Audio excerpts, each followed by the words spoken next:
2 సంవత్సరాల కాంగ్రెస్ పాలనపై సీఎం రేవంత్ ఇవాళ మంత్రులతో సమీక్షా సమావేశం నిర్వహించనున్నారు. 2 సంవత్సరాల్లో తీసుకున్న నిర్ణయాలు ఏ మేరకు విజయం సాధించాయి, ప్రభుత్వ పాలన ఏ విధంగా ఉంది, మంత్రుల పనితీరు ఎలా ఉందనే కీలక అంశాలు ఈ సమావేశంలో చర్చకు రానున్నాయి. ఇక తాజాగా జరిగిన పంచాయతీ ఎన్నికలపై ఈ సమావేశంలో ప్రధాన చర్చ ఉండనుంది. ఈ ఎన్నికలను తమ 2 ఏళ్ల పాలనకు రెఫరెండంగా భావించాలని సీఎం రేవంత్ భావిస్తున్నారు.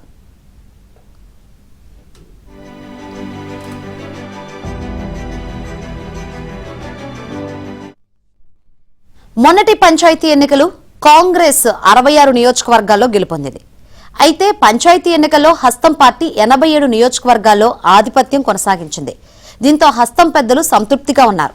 అయితే పలువురు ఎమ్మెల్యేల సొంత గ్రామాల్లో ఓడిపోవడం, పార్టీ బలపరిచిన అభ్యర్థి కాకుండా రెబెల్స్ అభ్యర్థులు గెలుపొందడం పట్ల హస్తం పెద్దలు అసంతృప్తిగా ఉన్నారు. కాంగ్రెస్ ఎమ్మెల్యేలు సొంత గ్రామాల్లో ఓడిపోయారంటే ఎమ్మెల్యేలపై ప్రజల్లో అసంతృప్తి మొదలైందని, ఈ సమస్యను వెంటనే అధిగమించాలని జిల్లా ఇన్ఛార్జ్ మంత్రులకు సీఎం రేవంత్ దిశానిర్దేశం చేయనున్నారు.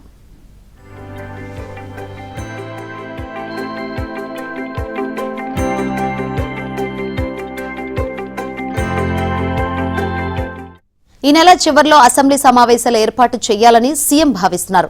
27 నుంచి 29 వరకు అసెంబ్లీ సమావేశాలు నిర్వహించి ఎంపీటీసీ, జడ్పీటీసీ, మున్సిపల్ ఎన్నికల నిర్వహణపై చర్చ చేయనున్నారు. మరోవైపు రైతులు నాట్లు వేసే సమయానికి రైతు భరోసా వేయాలని ప్రభుత్వం భావిస్తోంది. ఈ అంశంపై కూడా సీఎం మంత్రులతో చర్చించనున్నారు. ఇక రానున్న ఎంపీటీసీ, జడ్పీటీసీ, మున్సిపల్ ఎన్నికల్లో కాంగ్రెస్ టార్గెట్ కూడా మంత్రుల సమావేశంలో చర్చకు రానుంది. పంచాయతీ ఎన్నికల్లో జరిగిన పొరపాట్లు రానున్న ఎన్నికల్లో జరగకూడదని సీఎం భావిస్తున్నారు. పంచాయతీ ఎన్నికల్లో ఎక్కడెక్కడ తప్పులు జరిగాయో జిల్లాల వారీగా ఇన్ఛార్జి మంత్రులు సమీక్షలు నిర్వహించుకొని భవిష్యత్తులో అలాంటి పొరపాట్లు జరగకుండా ఉండేలా జాగ్రత్తలు ఉండాలని, ఆ బాధ్యత ఇన్ఛార్జి మంత్రులే తీసుకోవాలని సీఎం సూచించనున్నారు.